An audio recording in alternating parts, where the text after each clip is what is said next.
रामचंद्र की जय। पवन सुत हनुमान की जय। श्री रामायण कांड द्विषष्टितमः सर्गः।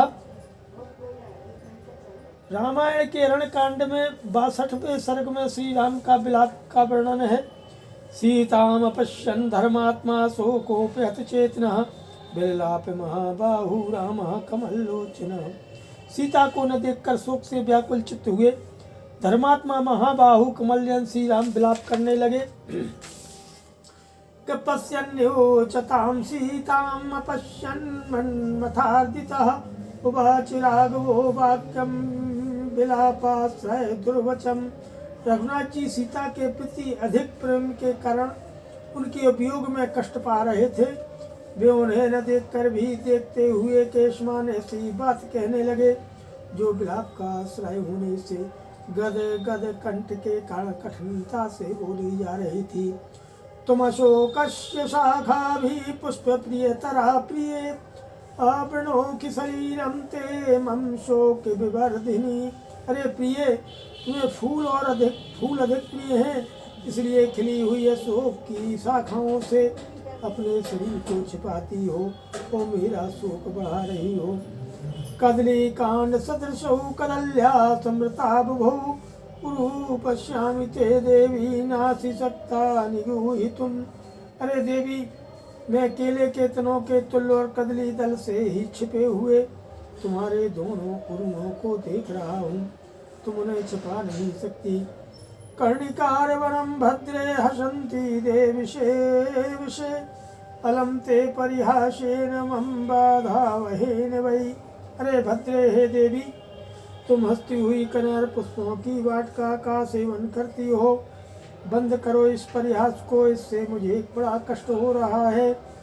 विशेषेणाश्रम स्थाने ह्यसोऽयं न प्रशस्यते अगच्छामि ते शीलं परिहास प्रियं प्रिये। आगच्छुतं विशालाक्षी शून्योऽयमुटजस्तव तव। विशेषतः आश्रम के स्थान में यह हास परिहास अच्छा नहीं बताया जाता है। प्रिय, मैं जानता हूँ तुम्हारा स्वभाव परिहास प्रिय है। हे विशाल लोचने, जाओ, तुम्हारी यह पर्णशाला सूनी है। सुव्यक्तम राक्षसैः सीता भक्षिता वाहिता पिवा नहीं सा विलपंतम माओ संप्रैति लक्ष्मणो। फिर भ्रम दूर होने पर वे सुमित्रा कुमार से बोले कि लक्ष्मण, अब तो भली भांति स्पष्ट हो गया कि राक्षसों ने सीता को खा लिया अथवा हर लिया, क्योंकि मैं विलाप कर रहा हूँ और वह मेरे पास नहीं आ रही है। एतानि विद्यूथानि शास्त्रनेत्राणि लक्ष्मणो संति वही मे देवीं भक्षितां रजनीचरैः। हा ममार्ये क्वायातासि हा साध्वी वरवर्णनि हा सकामाद्य कैकेयी देवी में अत्य भविष्यति। अरे लक्ष्मण, ये जो मृग समूह है ये भी अपने नेत्रों में आंसू भरकर मानो मुझसे यही कह रहे हैं कि देवी सीता को निशाचर खा गए। हाँ मेरी आर्य आदरणीय, तुम कहाँ चली गई? हा साध्वी, हा वरवर्णनी, तुम कहाँ गई? हा देवी, आज के कई सफल मनोरथ हो जाएगी। सीतया सह निर्यातो विना सीतामुपागतः कथं नाम प्रवेक्ष्यामि शून्यमन्तः पुरं मम। सीता के साथ अयोध्या से निकला था, यदि सीता के बिना ही वहाँ लौटा तो अपने शून्य अंतःपुर में कैसे प्रवेश करूँगा। निर्वीरिति लोको मां हृदयश्चेति वक्ष्यति कातरत्वं प्रकाशम ही सीतापहनयनेन में। सारा संसार मुझे पराक्रमहीन और हृदय कहेगा, सीता के अपहरण से मेरी कायरता ही प्रकाश में आएगी। निवृत्त वनवासजनकं मिथिलाधिपं कुशलं परिपृच्छन्तं कथं सक्षे निरीक्षितुम्। जब वनवास से लौटने पर मिथिला नरेश जनक मुझसे कुशल पूछने आएंगे, उस समय मैं कैसे उनकी ओर देख सकूँगा। विदेहराजो नूनं मां दृष्ट्वा विरहितं तया सुता विनाश संतप्तो मोहस्य वशमेष्यति। मुझे सीता से रहित देख विदेहराज जनक अपनी पुत्री के विनाश से संतप्त होकर के निश्चय ही मूर्छित हो जाएंगे। अथवा नागमिष्यामि पुरीं भरतपालितां स्वर्गोऽपि हीत्याहीनः शून्यो मतो मम। अथवा अब मैं भरत द्वारा पालित अयोध्यापुरी को नहीं जाऊंगा, जानकी के बिना मुझे स्वर्ग भी सूना ही जान पड़ेगा। तन्मामुत्सृज्य हि वने गच्छायोध्यापुरीं शुभां, न त्वहं तां विना सीतां जीवेयं हि कथंचनो। इसलिए अब तुम मुझे वन में ही छोड़कर सुंदर अयोध्यापुरी को लौट जाओ। मैं तो अब सीता के बिना किसी तरह जीवित नहीं रह सकता।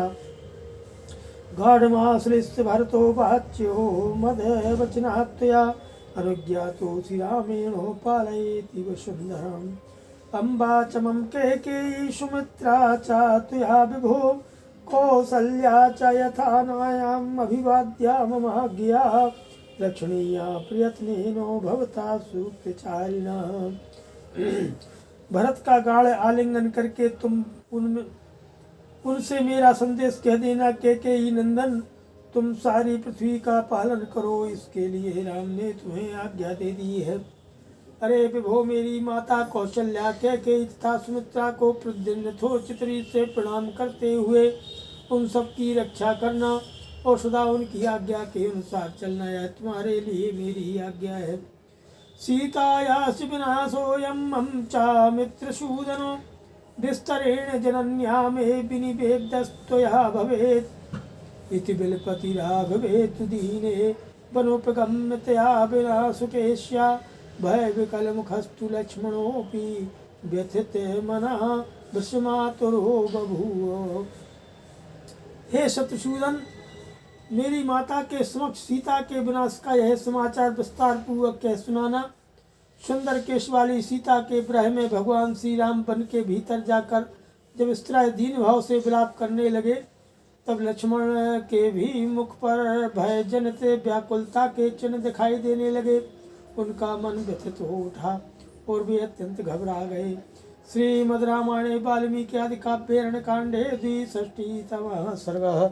सियावर रामचंद्र की जय, पवन सुत हनुमान की जय।